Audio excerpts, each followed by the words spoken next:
In 2010, AMG made a huge statement with the 6.2 litre V8 powered gullwing-doored SLS. A properly exotic GT, it was built fresh from the ground up by the boffins in Affalterbach and cost close to $500,000 Australian dollars. Since then, Mercedes-AMG has exploded in popularity, with the brand gradually woven into the fabric of the broader Merc range, to the point where this car, the new entry-level A35 hatch, gains you entry to the once ultra-exclusive AMG club for just $67,000 plus on-road costs. But before we get into it, remember, for all the details on tech, safety and standard features, you can read my detailed written review at carsguide.com.au. And if you enjoyed this video, make sure to give it a like and hit subscribe so you can stay on top of all our latest videos. So, with the arrival of this car, the Compact AMG range is now a thing, and a new second-gen version of the full-fat A45S is due in early 2020, with, depending on the model, permutations across four-door sedan and CLA four-door coupe variants as well.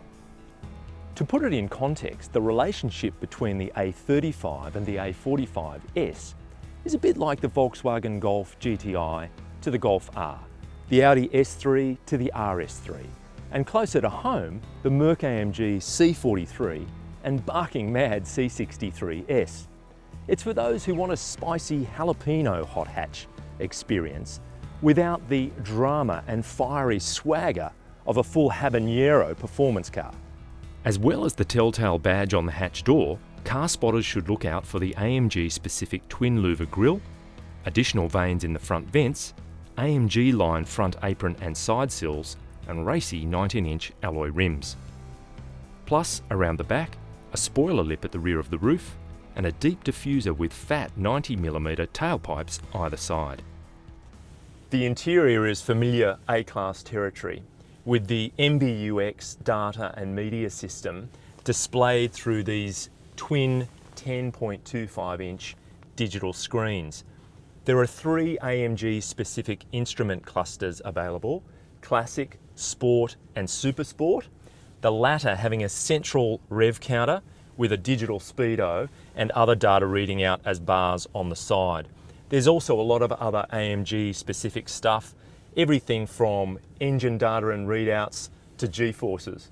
The signature turbine-style vents are present and accounted for, and sports seats in two-tone leather are standard. And in terms of day-to-day practicality, the A35 maintains the A-Class hatch's multi-cup holder, comprehensively connected 5-seat functionality. Rear headroom could be better, and boot space is reasonable rather than cavernous, but let's focus on what's under the bonnet and how this thing gets down the road. The A35 is powered by a 2-litre 4-cylinder single-turbo petrol engine driving all 4 wheels through a 7-speed dual-clutch auto transmission. Outputs are 225 kilowatts and 400 newton metres, which is plenty, and not a million miles away from the first-gen A45.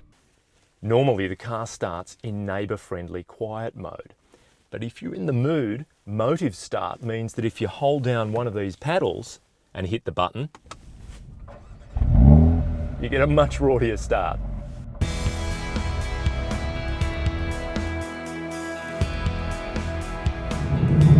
So Merc claims a 0 to 100 km/h time of less than 5 seconds. Race start is standard and the car feels quick and eager.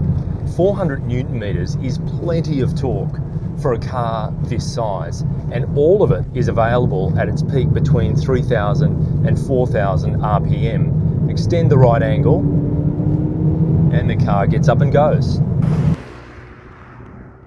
And it's delivered without hesitation because the twin-scroll turbo is divided into 2 ducts, connecting with pairs of pipes in the exhaust manifold, the ignition sequence determining how the exhaust pulses into the turbo.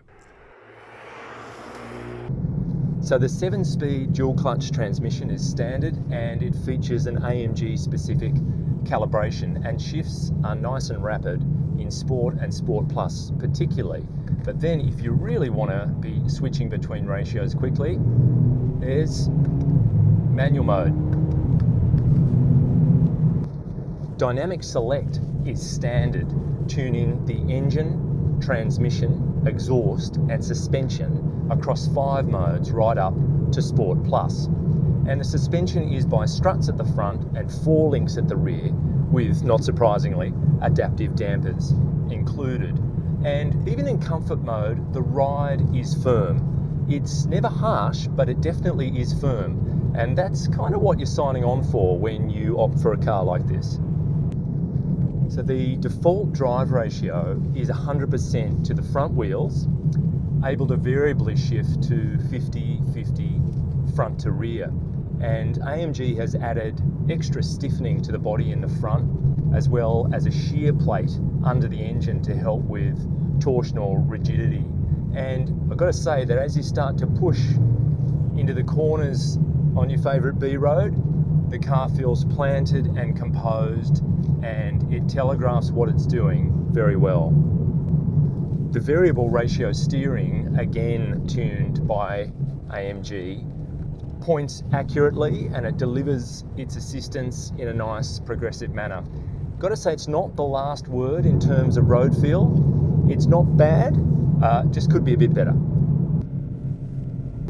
In the sportier modes, the exhaust has a very raughty and entertaining raucous tone to it as you go up and the revs rise.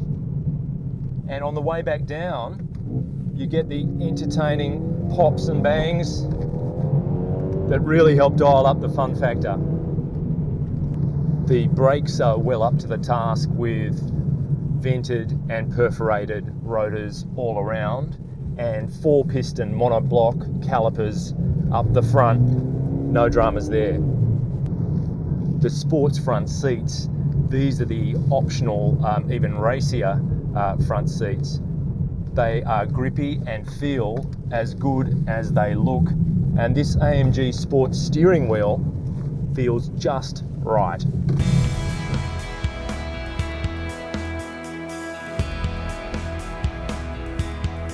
So, what price do you pay at the Bowser for all this excitement? Claimed combined cycle fuel economy comes in under 8 litres per 100 kilometres.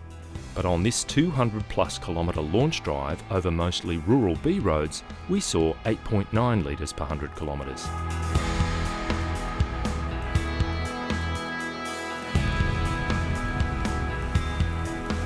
Just when you think there are no more niches to fill in the Merc performance range, along comes the A35. It hits the sweet spot between the mainstream A-Class lineup and the ferocious A45S. It's not perfect, the ride's a little firm, there could be more room in the back, and the price tag is still substantial. But it's a beautifully executed hot hatch overall and brilliant fun to drive. Niche, neatly filled. Auf Wiedersehen!